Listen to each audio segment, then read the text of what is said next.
யோசபாத் கர்த்தரை தேடுகிறதற்கு ஒருமுகப்பட்டு உபவாசத்தை கூற வைத்தான்.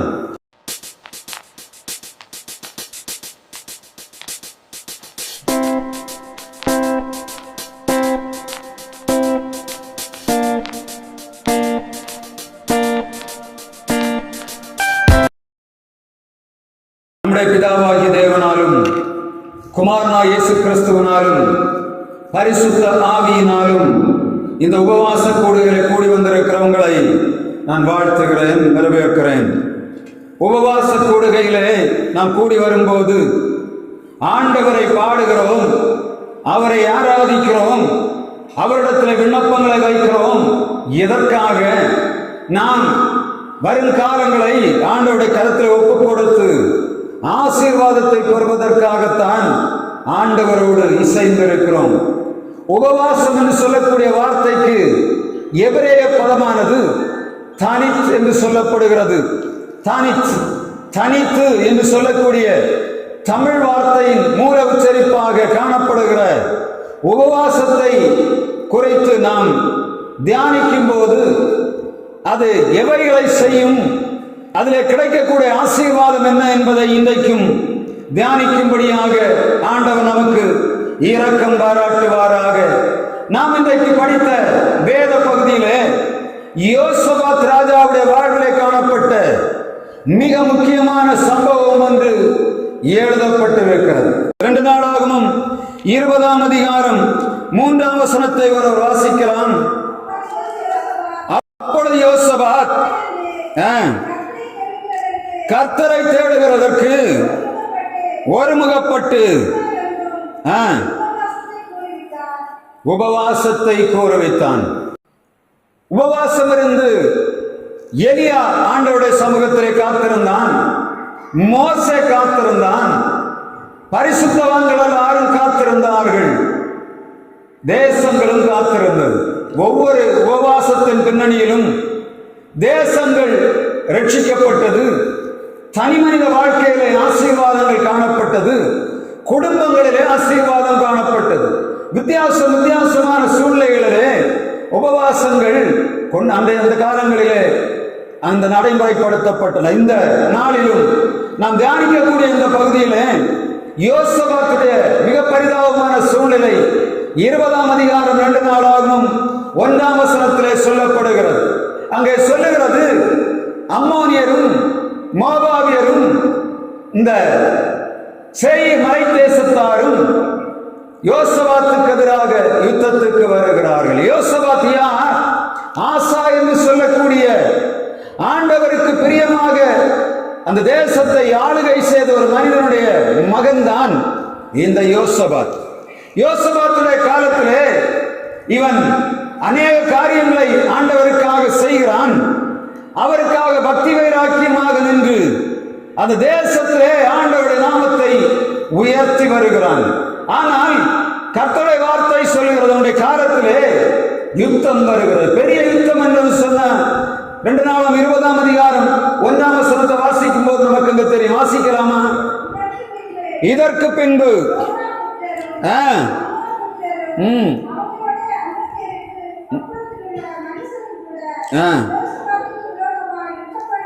யுத்தம் பண்ண வருகிறார்கள்.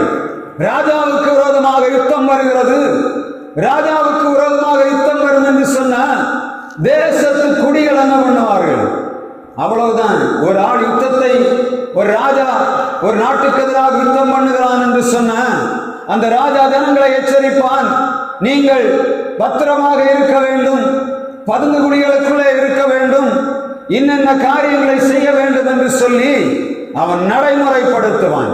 தன்னுடைய படைபலத்தை சொல்லுவான். படைபலம் சரியாக இருக்கிறதா என்று பார்ப்பான். நாம் காலாட்படைகளோடு யுத்தம் பண்ண வேண்டும் என்று சொன்னால் காலாட்படைகளை ஆயத்தப்படுத்துவான். குதிரைப்படை என்று சொன்னால் குதிரைப்படையை ஆயத்தப்படுத்துவான்.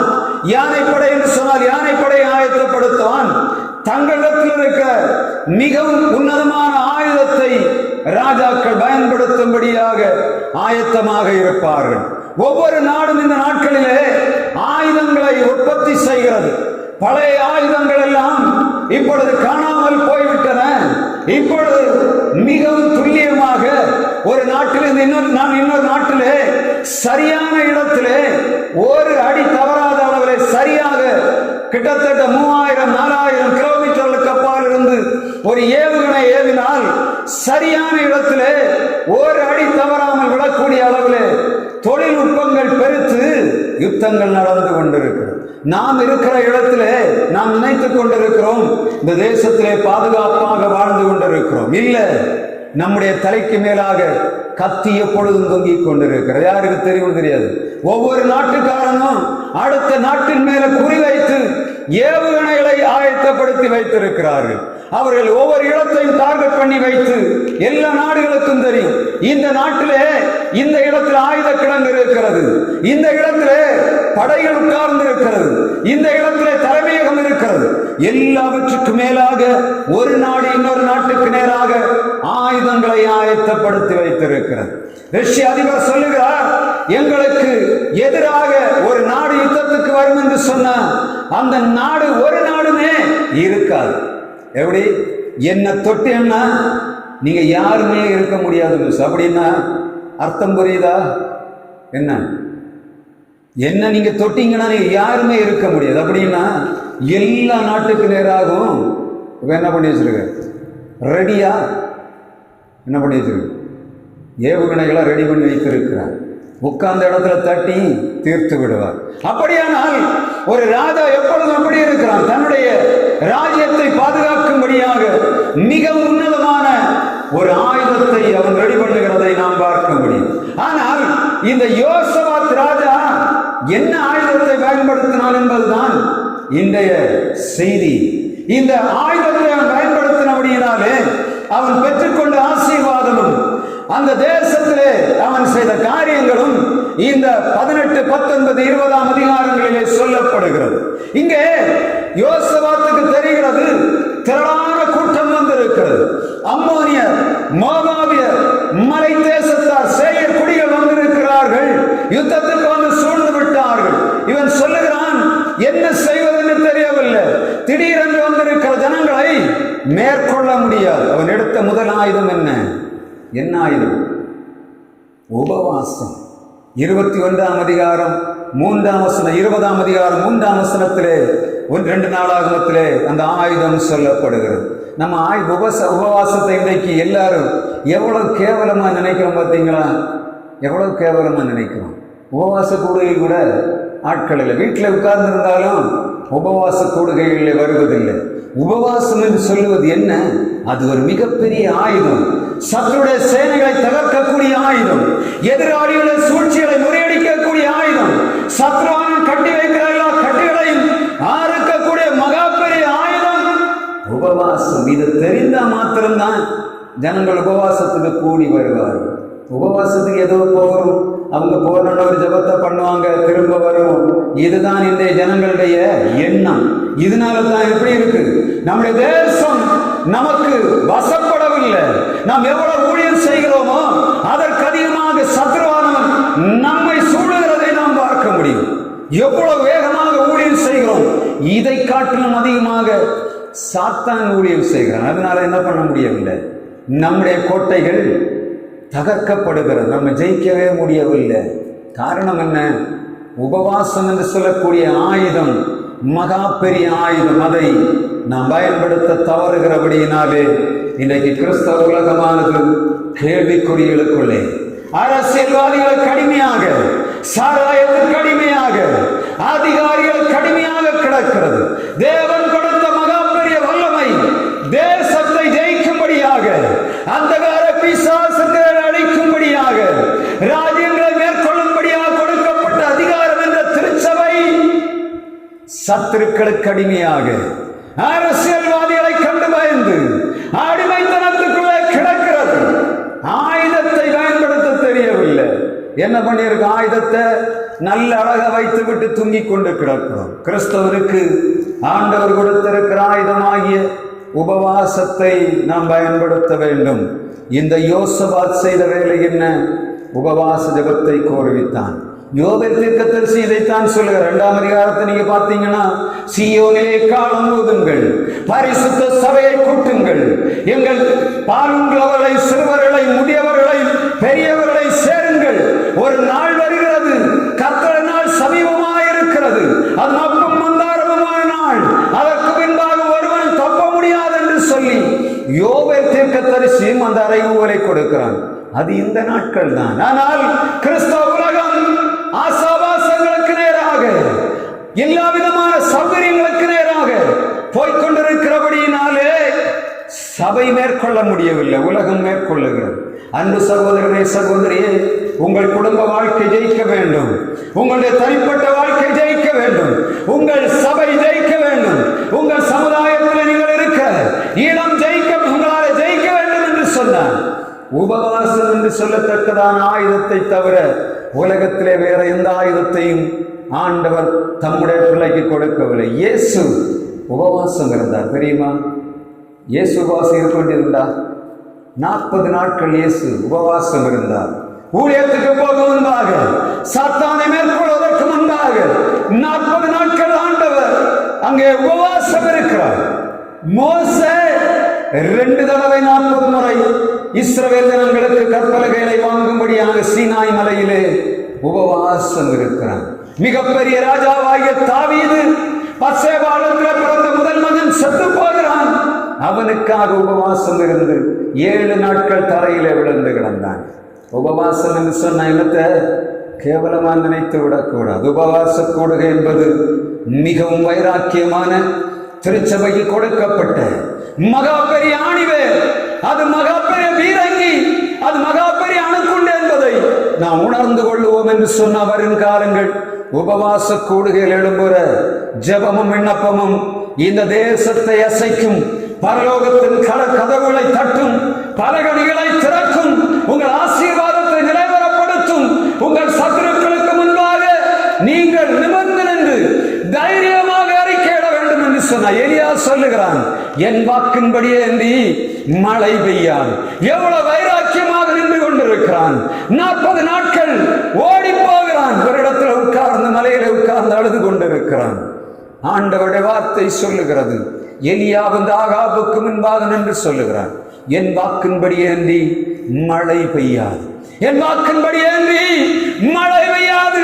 திருச்சபையே, உனக்கு கொடுத்திருக்கிற அதிகாரம் என்ன? அதே அதிகாரத்தை ஆண்டவர் தந்திருக்கிறார். ஆனா நம்ம என்ன பண்ணிட்டு இருக்கோம்? கூனி குறுகி கர்த்தர் நமக்கு தந்திருக்கிற அதிகாரத்தை பயன்படுத்தாதபடி நாம் மூடி வைத்திருக்கிறோம். திருச்சபையே, எழும்ப வேண்டிய காலம், உங்களை சுற்றி இருக்கிற ஜனங்களை நீங்கள் கூட்ட வேண்டிய காலம், உபவாசத்தில் விழுந்து கிடந்து தேவனுடைய சபையிலே ஆசீர்வாதத்தை கொண்டு வர வேண்டிய நாட்கள். நம்முடைய பிள்ளைகள் எல்லாரும் இந்த உலகத்தின் அடிமைத்தனத்துக்குள்ளாக போய்விட்டார்கள். எங்க பார்த்தாலும் பாவம், எங்க பார்த்தாலும் அக்கிரமம், எங்க பார்த்தாலும் கலக்கங்கள் நிறைந்து கிடக்கிற தேசத்திலே உங்கள் உபவாசம் மாத்திரம்தான் ஆவைகளை முறியடிக்கக்கூடிய ஆயுதம் என்பதை நீங்கள் மறந்து போகக்கூடாது, மறந்து போகக்கூடாது. யோசபாத் எடுத்த மிகப்பெரிய ஆயுதம் என்ன? உபவாசம். இவன் உபவாசித்து விட்டு சொல்லுகிறான், 2 நாளாம் 20ஆம் அதிகாரம் 20ஆம் வசனத்திலும் 2 நாளாம் 20, 15, 17 வசனங்களிலும் 2 முக்கியமான காரியங்களை அவன் சொல்லுகிறதை நாம் பார்க்க முடியும். என்ன? 2 நாளாம் 20ஆம் அதிகாரம் 20ஆம் வசனம் ஒரு வாசிக்கலாம். வனாந்தரத்திலே வந்து புறப்படுகையில் யோசபாத் நின்று, யூதாவே, எருசலேமின் குடிகளே, கேளுங்கள், உங்கள் தேவனாகிய கர்த்தரை நம்புங்கள், அப்பொழுது நிலைப்படுவீர்கள். அவருடைய தீர்க்கதரிசிகளை நம்புங்கள், அப்பொழுது சித்தி பெறுவீர்கள் என்று சொல்லுகிறார். முதலாவதாக, you will be established when you accept God. இரண்டாவது, if you accept the prophets of God, you will be flourish and prosperous என்று சொல்லப்படுகிறது. நாம் நிலைநிறுத்தப்பட வேண்டும், நாம் செழிக்க வேண்டும். ஒரு மரமானது நடப்பட்டு அது வளர்ந்து கனி கொடுக்காவிட்டால் அந்த கனியினால், அந்த மரத்தினால எந்த பிரயோஜனமும் இல்லை. ஒரு மரத்தை நட்டிருக்கிறோம், வருடக்கணக்காக தண்ணீர் ஊற்றுகிறோம், உரம் போடுகிறோம், எல்லா பராமரிப்பையும் செய்கிறோம், அது கனி கொடுக்காவிட்டால் செய்வோம்? வெட்டி போடுவோம். ஆண்டவரே சொல்லுகிறார், அந்த கனிகொடாத மரத்தை வெட்டி போடுங்கள். வேலைக்காரன் சொல்லுகிறான், இந்த வருஷமும் இருக்கட்டும், நான் திரும்பவும் அதற்கு செய்ய வேண்டிய வேலையை செய்கிறேன். கனி கொடுத்தால் பார்க்கலாம், இல்லாவிட்டால் வெட்டி போடலாம் என்று சொல்லுகிறார். கர்த்தரை நம்புங்கள், நிலைப்படுவீர்கள். அவருடைய தீர்க்கதரிசியை நம்புங்கள், நீங்கள் செழிப்பீர்கள் என்று சொல்லப்படுகிறது. ரெண்டு காரியத்தின் திருச்சபை செய்கிறதில்லை. ஏதோ ஒரு சிலர் விசுவாசித்தபடினாலே திருச்சபை நிலைநாட்டப்படுகிறது. ஆனால் திருச்சபையில வளர்ச்சி காண முடியவில்லை. காரணம் என்ன? ஆண்டவர் தீர்க்கதரிசிகளை, ஆண்டவரோட ஊழியர்களை திருச்சபை ஏற்றுக்கொள்ளாதபடியினாலே திருச்சபையானது வளராதபடி, கனி கொடுக்க முடியாதபடி கிடக்கிறது. யோசபாத் சொல்லுகிறான், கர்த்தரை நம்புங்கள், நிலைப்படுவீர்கள். அவருடைய தீர்க்கதரிசிகளை நம்புங்கள், அப்பொழுது செழிப்பை பெறுவீர்கள் என்று சொல்லுகிறார். திருச்சபை செய்ய வேண்டிய வேலை என்ன? உபவாசம் இருக்க வேண்டும், கர்த்தரை நம்ப வேண்டும், தீர்க்கதரிசிகளை நம்ப வேண்டும். பெரிய ராஜா, அவருக்கு எல்லாம் தெரியும் இல்லையா? ஒரு ராஜா நினைத்தால் என்ன செய்வான்? எதையும் செய்ய முடியும். ஆனால் இங்கே அவன் சொல்லுகிறான், தீர்க்கதரிசிகளை நம்புங்கள். எப்படி? திருச்சபைகள் தெரியுதா? ஏன் சபைகள் வளரவில்லை? சபைகள் ஆண்டோடைய வார்த்தையை அறிவிக்கிற ஊழியக்காரனை அப்படியே துப்பாக்கி எடுத்து சுட்டு தூரப்பள்ளிடுவாங்க. அவருடைய செவித்தில் உள்ள ஊழியர்களை தேடுகிறார்கள். மனம் திரும்ப அவசியம் இல்லை, மனதில்லை. தவறு செய்கிறாய் என்று துண்டி காட்டினான். மனம் திரும்ப அவசியம் இல்லை, மனதில்லாதபடியினாலே சபைகள் கேள்விக்குறியாக வளர்ச்சி குன்றி போய் அங்கே எல்லா விதமான பூச்சிகளும் அரித்து போய் கிடக்கும். முதலாவதாக சீர்திருக்கப்பட வேண்டும். ஒரு புண்ணிருக்கிற மனிதன் சரீரத்திலே ஒருவன் புண்ணிருக்கு காயம் இருக்கிறது என்று சொன்னான், காயத்தோடு கட்டவே மாட்டார்கள். என்ன பண்ணுவாங்க? ஆஸ்பத்திரிக்கு போகணும், மருத்துவமனைகளுக்கு போகும்போது புண்ணு இருக்கிற இடத்துல என்ன பண்ணுவாங்க? நன்றாக பஞ்சு வச்சு துடைப்பாங்க, கழுவி துடைப்பாங்க, நல்ல முழுவதுமாக இழுத்து துடைத்து விட்டு அழுக்கு இல்லாத பின்பாக தான் என்ன போடுவாங்க? மருந்து போடுவாங்க. இன்றைக்கு திருச்சபைகளிலே காயத்தின் மேல் மருந்து போடப்படுகிறது. சீர்பிடிக்கப்படவில்லை. சீர்பிடிக்கினால் சபைகள் வளர்ச்சி அடையும். ஆண்டவருடைய வார்த்தை வருகிறது, தீர்க்க தரிசனம் வருகிறது. அதை ஏற்றுக்கொள்ள வேண்டும் என்று நினைக்கிற சபைகள் ஆவிக்குரிய சபைகளாக வளர்ந்து பெறும். அந்த சபையை, அந்த திருச்சபையை பாதாளத்தின் வாசல் மேற்கொள்ளாது. யோசபாத் சொல்லுகிறான், கர்த்தரை நம்புங்கள், நிலைப்படுவீர்கள். தீர்க்கதரிசிகளை நம்புங்கள், நீங்கள் செழிப்பை பெறுவீர்கள். நமக்குள்ளே உபவாச கூடுகையிலே வந்திருக்கிற நாம் செய்ய வேண்டிய வேலை என்ன? கர்த்தரை நம்புகிறோமா என்று முதலாவது தேடி பார்க்கணும். உலக மனிதனை நம்புகிற நாம் ஆண்டவரை நம்ப முடிவதில்லை. காரணம் என்ன தெரியுமா? சூழ்நிலைகள் எல்லாம் நம்முடைய கண்களுக்கு எதிரடையாகத்தான் காணப்படும். எங்க பார்த்தாலும் சரி, நம்முடைய சூழ்நிலை பார்க்கும் போது ஐயோ நான் விழுந்து போனேன், ஐயோ என்னுடைய வாழ்வு செத்து போயிடுச்சு, என் குடும்பம் நாசமாகிவிட்டது, எனக்கு எதுவுமே இல்லை என்று சொல்லக்கூடிய எண்ணம் தான் எப்பொழுதும் கண்களுக்கு முன்பாக நின்று கொண்டிருக்கிற நாம் விசுவாசித்து நடக்கிற கூட்டம், நாம் தரிசித்து நடக்கிற கூட்டம் அல்ல. எபிரேயர் 11ஆம் அதிகாரம் சொல்லுகிறது, விசுவாசம் இல்லாமல் தேவனுக்கு பிரியமாயிருப்பது கூடாத காரியம். விசுவாசத்தை கொஞ்சம் அபியாசப்படுத்தணும். விசுவாசம் என்று சொன்னால் என்ன? நம்பப்படுகிறவைகளின் உறுதி, காணப்படாதவைகளின் நிச்சயம். எங்கேயோ ஒரு இடத்துல ஆண்டவரை மேன்மைப்படுத்த போகிறார் என்று சொல்லக்கூடிய வேதத்தின் சாட்சிகளை எடுத்து ஆண்டவருக்கு முன்பாக வைக்கும் போது நம்முடைய பிரச்சனைகளுக்கு அங்கே தீர்வு உண்டு. ஆனால் நாம் என்ன செய்கிறோம்? விசுவாசத்தில் நடக்க வேண்டிய நாம் நம்முடைய சுயத்தை சார்ந்து கொள்ளுகிறோம், நமக்கு தெரிந்த மனிதர்களை சார்ந்து கொள்ளுகிறோம், அரசியல்வாதிகளை சார்ந்து கொள்ளுகிறோம், அதிகாரிகளை சார்ந்து கொள்ளுகிறோம், உறவினர்களை சார்ந்து கொள்ளுகிறோம். முடிவென்ன? ஆண்டவருடைய வார்த்தை நாம் பெற்றுக்கொண்டு நிலை பெறப்படுவதில்லை. We want to be established.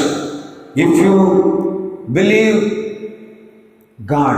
ஆண்டவரை மாத்திரம் நாம் விசுவாசிப்போம் என்று சொன்னால் நாம் இன்னும் ஆழமாக கட்டப்படுவோம். நம்முடைய வேரானது விசுவாசத்தின் வேறாக என் ஆண்டவர் எல்லாவற்றையும் செய்வார். என் சூழ்நிலையை நான் பார்க்க போகிறதில்லை, என் ஆண்டவர் மேன்மையாக வைப்பார் என்று சொல்லக்கூடிய அறிக்கை உங்கள் வாயிலிருந்து புறப்பட உங்கள் ஆணிவர் இன்னும் ஆழமாக கிறிஸ்துவுக்குள்ளே உண்டப்படும். சாத்தான் லோகம் இவன் ஒன்றுமே செய்ய முடியவில்லை. எல்லா சோதனைகளின் மத்தியிலும் எல்லா வேதனைகளின் மத்தியிலும் ஆண்டவரை தவிர யாரிடத்திலும் போவதில்லை. உங்கள் பிரச்சனைகளுக்கு ஆண்டவரிடத்திலே போய் சொல்லாமல் உலக மனிதனிடத்தில் சொன்னீங்கன்னா பிரச்சனைக்கு மேலே பிரச்சனை தான் வரும். நீங்கள் பார்த்து பாருங்க, உங்கள் வாழ்க்கையில் நீங்கள் கடந்து வந்த பாதை யோசித்து பாருங்க. ஆண்டவரிடத்தில் சொல்லிவிட்டு அமைதியாக உட்கார்ந்து இருக்கும்போது ஆண்டவர் என்ன செய்வார்? அந்த வசனத்தை வாசிங்க. 20ஆம் வசனம், 21ஆம் வசனம், 20:15 வாசிங்க. 2 நாளாம் 20:15 அங்கேதான் அதை சொல்லுகிறார். யுத்தம் யாருடையது? கர்த்தருடையது. அவர் சொல்லுகிறார்கள், இந்த யுத்தம் உங்களுடையதல்ல. தீர்க்கதரிசி சொல்லுகிறான், இந்த யுத்தம் உங்களுடையதல்ல, கர்த்தர் உங்களுக்காக யுத்தம் பண்ணுவார். நீங்கள் யுத்தம் பண்ணி சோர்ந்து போனீங்க. எல்லா விதமான ஜனங்களும் அம்மோனியர், மோவாபியர், சேயீர் மலை தேசத்தார் சுற்றி நிற்கிறார்கள். கண்ணுக்கு பார்த்தா யோசபாத்துக்கு பயம் வந்து விட்டது. கண்ணில் பார்க்கவில்லை. அவன் அடுத்த வார்த்தை செய்வதென்ன? யுத்தத்தை ஆயத்தப்படுத்துவதற்காக முதலாவது உபவாசத்தை கூறிவிட்டு அவளிடத்திலே சொல்லுகிறான், இந்த யுத்தம் உங்களுடையதல்ல. ஆண்டவரே யுத்தத்தை நடத்துவார். ஆண்டவர் யுத்தம் நடத்தும் போது என்ன நடக்கும்?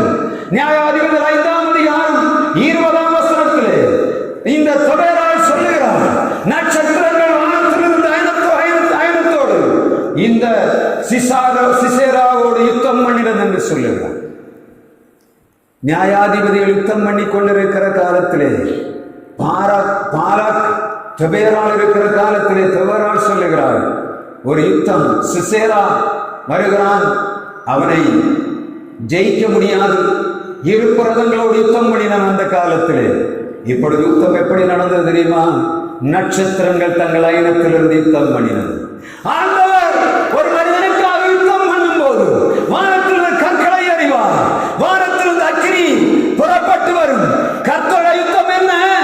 அது நட்சத்திரத்தோடு யுத்தம். ஆண்டவன் நட்சத்திர மண்டலங்களிலிருந்து சிசேராவுக்கு எதிராக யுத்தம் பண்ணினார்.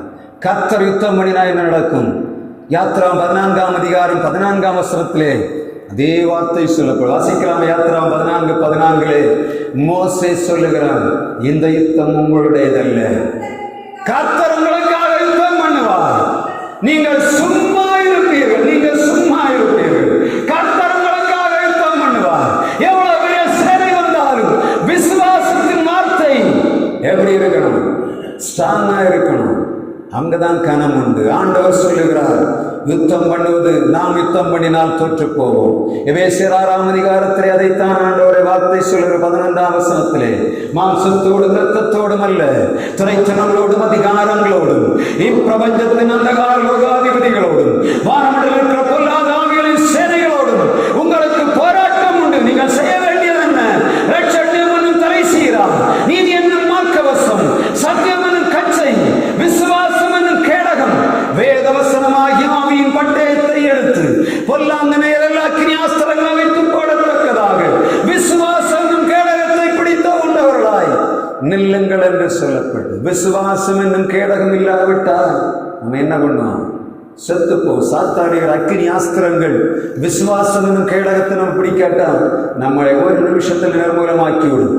எங்க விழும் என்று தெரியாது. கேடகத்தை நம்ம பிடித்திருந்தோம்னு சொன்னா நம்ம தலைக்கு வந்தாலும் அடிக்க முடியும், இதயத்துக்கு வந்தாலும் தப்ப முடியும், காலுக்கு வந்தாலும் தப்பிக்க முடியும். ஏன்னா அக்கினி ஆஸ்திரங்களை அவித்து அவன் எறையும் போது நமக்கு என்ன இருக்கணும்? அந்த கேடை நமக்கு முன்பாக பிடிக்கப்படும் என்று சொன்னான், நாம் ஜெயிப்போம். விசுவாசம் என்னும் கேடகத்தை பிடித்துக் கொண்டவனாக யோசபாத் தன்னுடைய படை வீரர்களை கட்டளை கொடுக்கிறான். அவன் என்ன செய்கிறான்? படை வீரர்களுக்கு முன்பாக வசனம் சொல்லுகிறது, பாடுகிறவர்களை துதி செய்கிறவர்களை நிறுத்தினான் என்று சொல்லப்படுகிறது. 2 நாளும் 20ஆம் அதிகாரம் 22ஆம் வசனத்திலே யோசபாத்துடைய வாழ்வை நாம் பார்ப்போம் என்று சொன்ன வாசிங்க. 20ஆம் அதிகாரம் 22ஆம் வசனம். அவர்கள் பாடி துதி செய்தபோது அம்மோன் புத்திரரையும் மோவாபியரையும் சேயீர் மலை தேசத்தாரையும் ஒருவருக்கு ஒருவர் விரோதமாய் ஒருவரை கர்த்தர் எழும்ப பண்ணினதினால் அவர்கள் வெட்டுண்டு விழுந்தார்கள். ஒருவரை ஒருவர் வெட்டி சாய்க்கிறார்கள். உபவாசம் என்ன? அதன் மகிமை என்ன? விசுவாசத்தின் மகிமை என்ன? எதிர்த்து வருகிற சேனையில ஒன்றுமே நம்ம செய்ய வேண்டியதில்லை. எதிராளிகள் தங்களுக்கு தாங்களே யுத்தம் பண்ணுகிறதை உங்கள் கண்ணால காணும். உங்களுக்கு எதிராக எழுந்து நிற்கிற எத்தனை பேராக இருந்தாலும் சரி, நீங்கள் உபவாசத்தோடு ஆண்டவரை விசுவாசித்து அவருடைய தீர்க்கதரிசிகளை நம்புவீர்கள் என்று சொன்னால் எதிராளிகள் தங்களுக்குள்ளே வெட்டி சாய்கிறதை உங்கள் கண்கள் காணும். உங்கள் கண்கள் காணும். உபவாசம் என்று சொன்னால் என்ன? எதிராளிகளை தங்களுக்குள்ளாகவே வெட்டி தள்ளக்கூடிய மகா பெரிய ஆயுதம். உலகத்தில் எந்த பெரிய ஆயுதத்துக்கு மேலான ஆயுதமாகிய உபவாசம், உலகத்திலே எந்த ஆயுதங்களுக்கு மேலான விசுவாசம் என்னும் கேடகம், வேதவசனமாகிய ஆவியின் பட்டயம். ஆண்டவர் தீர்க்கதரிசிகள் இவைகளை ஆண்டவர் நமக்கு ஆயுதமாக தந்திருக்கிறார். எதை விசுவாசிக்கிறோம்? நம்முடைய யுத்தம் எப்படி இருக்கிற? இதுவரை நீங்க பண்ண யுத்தம் போல நீ பண்ணக்கூடாது. சபை முழுவதும் யார் யார் இருந்தாலும் சரி, உபவாச கூடுகையில வீட்டில் இருக்கிற யார் வீடுகளுக்குள்ள உட்கார்ந்து இருக்கக்கூடாது. இந்த ஆயுதத்தை நீங்க எடுத்து பயன்படுத்தணும். உங்க சபை வளரும், உங்கள் குடும்பங்கள் வளரும். உங்கள் குடும்பங்களே பிள்ளைகளுக்குள்ளே காணப்படுகிற எல்லா விதமான போராட்டங்களும் அகன்று போகும். மிகவும் கொடிதான காலத்திலே நாம் வந்திருக்கிறோம். உலகத்திலே நாம் எதுவுமே செய்ய முடியாதவை கைகள் கட்டப்பட்டு நம்முடைய பிள்ளைகள் நமக்கு கீழ்ப்படியவில்லை. நம்முடைய பிள்ளைகள் இன்றைக்கு நடைபெறுகிற காரியத்தை காண நம்ம சொல்லிக்குள்ள இருக்கிறோம். ஆனால் பிள்ளைகள் அப்படி இல்லை, விழுந்து கிடக்கிறார்கள். சமீபத்தில் ஒரு ஆள் ஒரு செல்லை எடுத்துக்கொண்டு வந்தார். பையனை வைத்திருந்த 15 வயதான ஒரு பையன். அம்மா கேட்டிருக்கு, டேய் போனை கொடு. கேட்டு கேட்டு பார்த்தோன்னா கல்லல் அவன் எடுத்து எறிந்து அந்த போன் வளைந்து வில்லு மாதிரி இருக்கு. கொண்டு சர்வீஸ் பண்ண வந்தாங்க. அந்த போன் எவ்வளோ 18,000 ரூபாய் செல்லு. அப்படி நம்புற கும்புறா போயிடுச்சு. போர்டும் நாசாகி போச்சு. 18,000 ரூபாய் ஒரு நிமிஷத்தில் காணாமல் போச்சு. எப்படி பிள்ளைகளோடு பேச முடியவில்லை? இது வெளியில யுத்தம் அல்ல. இன்றைக்கு கிறிஸ்தவ உலகம் சந்திக்கிற யுத்தம், உள்ளுக்குள்ளே யுத்தம். குடும்பங்களுக்குள்ளே பிள்ளைகள் கீழ்ப்படியவில்லை. பாவத்தின் அடிமைத்தனத்துக்குள்ள கணவன், சாராயத்துக்குள்ள கணவன். இப்ப குழு என்று சொல்லக்கூடிய ஒரு பெரிய ஆயுதம் பெண்களுடைய கையிலே கொடுக்கப்பட்டிருக்கிறது. குழு. இந்த குழு என்ன பண்ணுகிறது? குடும்பங்களை அரிக்கிறது. இவர்கள் என்ன பண்ணுகிறார்கள்? குழுவில் கடன் எடுக்கிறார்கள். என்ன பண்ணுகிறார்கள்? அந்த வட்டி கட்ட வேண்டியது இருக்கிறது. கணவன் சம்பாதிக்கிற பணம் எல்லாம் குழுவிலே வட்டிக்கு போய் கொண்டிருக்கிறது. அநியாய வட்டி. ஆனால் நமக்கு தெரிகிறது இல்லை. நீ ஒரு நாள் உட்கார்ந்து யோசித்து பாருங்க, 10 பைசா வட்டி வருது குழுவில் லோன் எடுத்தா. ஆனால் எவ்வளவு தந்திரமாக சாத்தான் கொண்டு கையில் கொடுத்திருக்கிறான் தெரியுதா? குடும்பங்கள் நாசமாகி போகிறது. கடன் வாங்கி முதல்ல குழுவில் எடுத்து செய்து விடலாம் என்று செய்கிறார்கள். ஊதாரித்தனமாக செலவு பண்ணுகிறார்கள். முடிவு வாழ்விலே கடன்களை ஏற்றுக்கொண்டு சமாதானம் இழந்து குடும்பங்கள் கிடக்கிறது. கர்த்தருடைய சமூகத்திலே உபவாசத்தோடு வர வேண்டிய திருச்சபையானது இப்பொழுது விளையாடி கொண்டிருக்கிறது. கர்த்தரோடு நல்ல நேரங்களை செலவு பண்ணாதபடி, ஆண்டவருடைய சமூகத்திலே வந்து அவரோடு உறவாடாதபடி, அவரோடு தனித்திருக்காதபடி, சபையானது திருச்சபை அங்கத்தினாலானவர்கள் விளையாடி கொண்டிருக்கிறார்கள். ஆண்டவருடைய வார்த்தை சொல்லுகிறது, திருச்சபையே எதிரி வந்திருக்கிறான். உங்களை முன்னும் பின்னுமாக உங்களை நாசம் பண்ணும்படியாக அம்மோனியர், மோவாபியர், சேயீர் மலை தேசத்தார் போல நம்மை சுற்றி எதிராளிகள் சூழ்ந்து விட்டார்கள். ஆனால் நம்ம என்ன பண்ணுகிறோம்? நாம் இன்னும் அமைதியாக உட்கார்ந்து ஏதோ நடக்கிறது என்று சொல்லி விட்டு கொடுத்து விட்டோம். கர்த்தரடியை இங்கே கொண்டு வந்ததற்காக தெரியுமா? ஆண்டவர் உணர்வை தூண்டி விடும்படியாக கொண்டு வந்திருக்கிறார். நாம் உணர்வுள்ளவர்களாகணும்.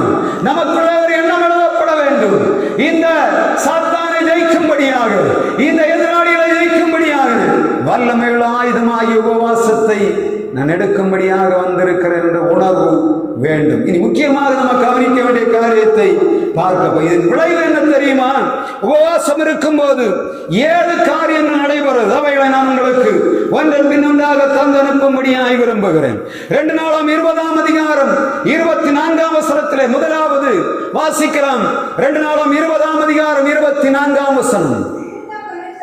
யூதா மனுஷர் வந்து நோக்குகிற போது அவர்கள்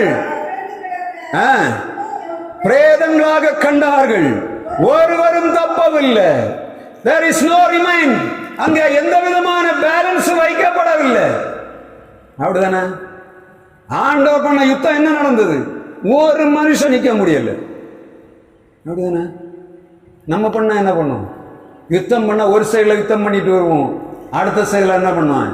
சாத்தான் அடுத்த கோட்டையை உருவாக்கி யுத்தத்துக்கு வருவான். இங்கே வசனம் சொல்லுகிறது, கர்த்தர் யுத்தம் பண்ணினபடினாலே அம்மோனியர் மோவாபியர் முதலாவது வெட்டி செத்தார்கள். அதற்கு அப்புறமாக சேயீர் மலை தேசத்தார் எழும்பி இன்னொரு குரூப்பை வெட்டி ஒருவரை ஒருவர் வெட்டினார்கள், ஒருவரும் தப்பவில்லை. அப்படிதானே? செத்த பிரேதங்களாக கிடந்தார். கர்த்தர் யுத்தம் பண்ணும் போது என்ன நடக்கும்? ஒரு மனிதன் தப்ப முடியாது, ஒருவன் விழுந்து நிற்க முடியாது. கர்த்தர் யுத்தம் பண்ணும் போது உங்களுக்கு எதிராக எந்த சேனையிலே நிற்கவே முடியாது. என்ன செய்யணும்? யுத்தம் பண்ணணும். உபவாசத்துல யுத்தம் பண்ணணும். ஆண்டவரிடத்தில் சொன்ன, ஆண்டவரே இந்த யுத்தம் உம்முடையது, இது என்னுடைய யுத்தம் அல்ல, நீரே எனக்காக யுத்தம் பண்ணும் என்று சொல்லும் போது, உபவாசத்தில் விழுந்து கிடக்கும் போது கர்த்தர் வருகிறார். என் பிள்ளை என்னோடு வந்திருக்கிறது, நான் செய்யணும்னு சொல்லுவார். நீங்க அதை செய்யாம நீங்க தனியாக உங்க யுத்தத்தை பண்ணணும்னு பெரிய சேனை கூட்டி கொண்டு போனா எப்படி? கண்டிப்பாக மிச்சம் இருக்கும்.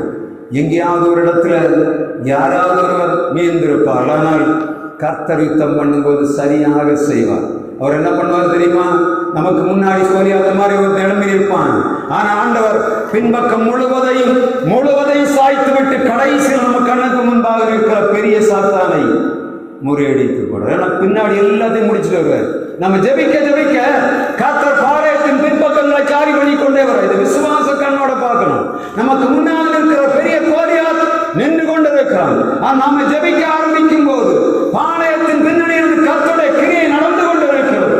வசனம் சொல்லுகிறது, தானியேலை பார்த்து கபிரியேல் சொல்லுகிறான், தூதன் சொல்லுகிறான், நீ வேண்டிக் கொள்ள தொடங்கின போதே கட்டளை வெளிப்பட்டது. உண்டா இல்லையா? அப்ப நம்ம என்ன செய்கிறோம்? வேண்டிக் கொள்ள தொடங்கின போது கட்டளை வெளிப்பட்டு ஆயிடுச்சு. ஆனா நடந்த காரியம் என்ன? பர்சியா தேசத்தின் அதிபதி 21 நாட்கள் எதிர்த்து நிற்கிறான். அங்க யுத்தம் நடந்து கொண்டிருக்கிறது. கட்டளை வெளிப்பட்டு ஆயிடுச்சு. ஆனால் ஒருவன் எதிர்த்து நிற்கிறான். பர்சியா தேசத்தின் அதிபதியை மிகாவேல் தூதனோடு வந்து 2 பேருமாக சேர்ந்து காணி பண்ணினார்கள். அதற்கு பின்புதான் தானியேலிட்ட வர முடியும். அப்படியானால் ஜெபிக்க தொடங்கும் போதே கர்த்தர் கிரியை செய்ய ஆரம்பித்து விட்டார் என்ற உணர்வு உங்களுக்கு வேணும். தைரியமா சொல்லணும், நான் ஜெபித்து விட்டேன், கர்த்தர் யுத்தம் பண்ண ஆரம்பித்து விட்டார், அவருடைய கிரியை வெளிப்பட ஆரம்பித்து விட்டது என்று சொல்லக்கூடிய விசுவாசம் உள்ள வேணும். நம்ம ஜெபிக்கும் போது பார்க்கிறோம், அது அப்படிதான் நின்றுட்டு இருக்கு பிரச்சனை. ஆனா ஆண்டவர் அப்படி சொல்லல. ஜெபிக்க ஆரம்பித்தாச்சா, உபவாசம் இருந்துட்டியா, நான் கிரியை செய்ய ஆரம்பித்து விட்டேன். ஏற்ற நேரத்தில் சரியான நேரத்தில் எதிராளியை தாழ்த்தி போட. இரண்டாவதாக அடுத்த வசனம் வாசிங்க, 25ஆம் வசனம்.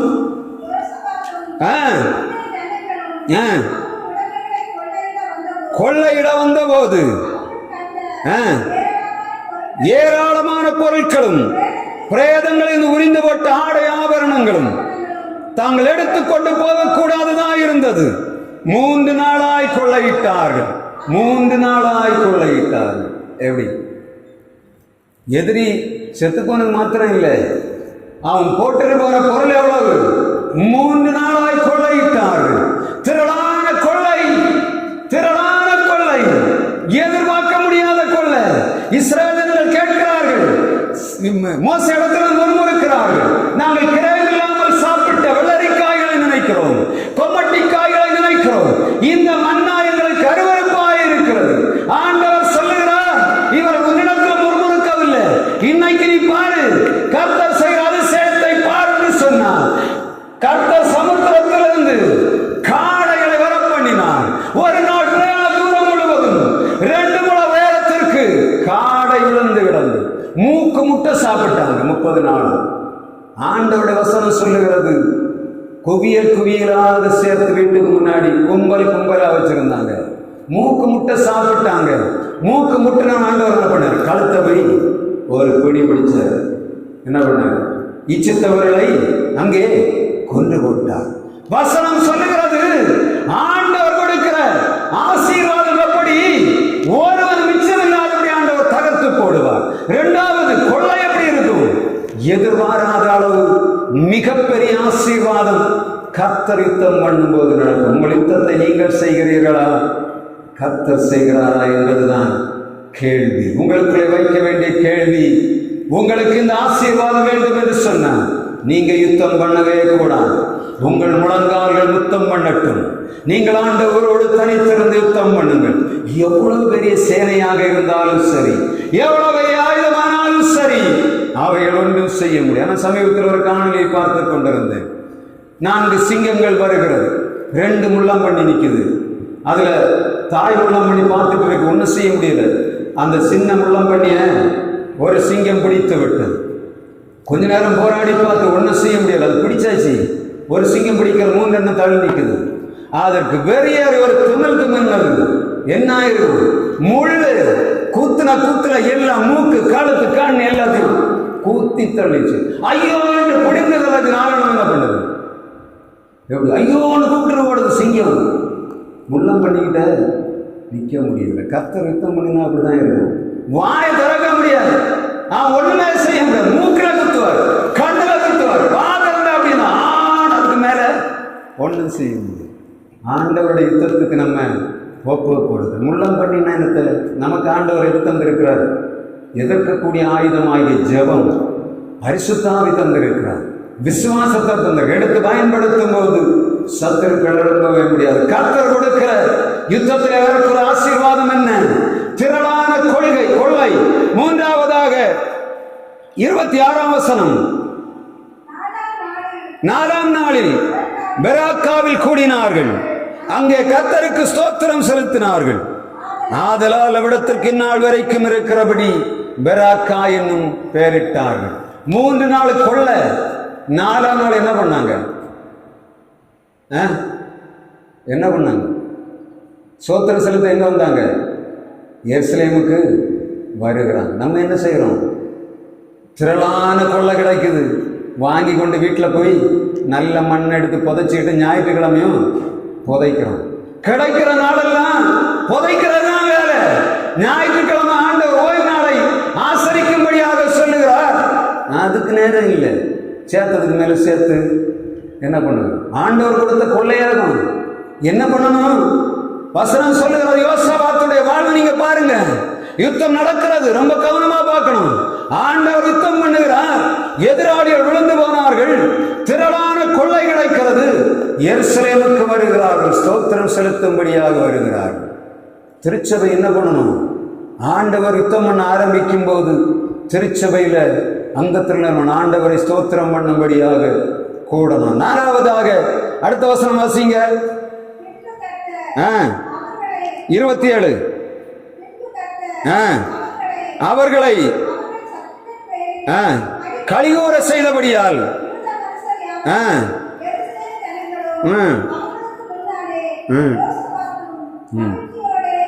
மகிழ்ச்சியோட எருசலேமுக்கு திரும்பினார்கள்.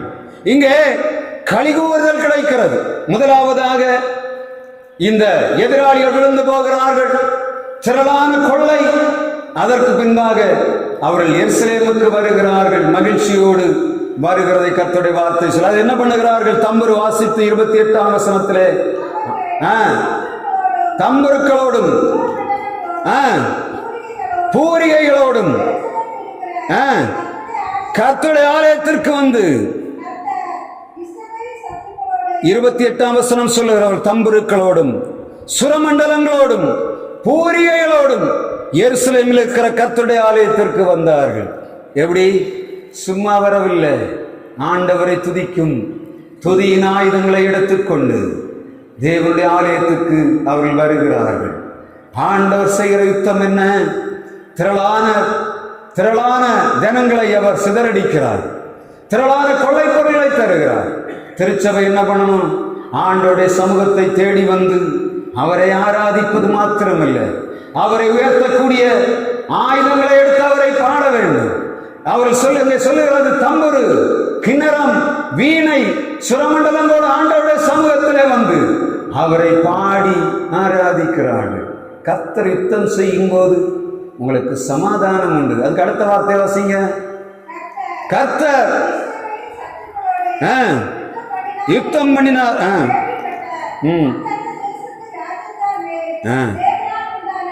பயங்கரம் உண்டாயிற்று. அப்படிதானே?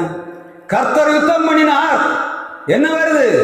தேசத்து ஜனங்களுக்கு தெரியுது கர்த்தர் யுத்தம் பண்ணுகிறார் என்று சொல்லி பயந்தவுடன் அந்த பக்கத்தில் இருந்த ஜனங்கள் எல்லாரும் என்ன பண்ணுகிறார்? பயந்து போனார். கர்த்தர் யுத்தம் பண்ணினார். நம்மை சுற்றி இருக்கிற ஜனங்களுக்கு, எதிராளிகளுக்கு நம்மை பற்றிய பயம் உருவாகும். இதுதான் கர்த்தருடைய யுத்தம். கர்த்தருடைய யுத்தம். உங்கள் யுத்தம் யார் செய்கிறீர்கள்? நீங்கள் செய்கிறீர்களா? கர்த்தர் செய்கிறாரா என்பது நமக்கு தெரியும். அதுக்கு அடுத்தது நான் மிக முக்கியமான காரியம் சொல்லக்கூடாது. அடுத்த வார்த்தை வாசிங்க. எவ்விதமாய் தேவன்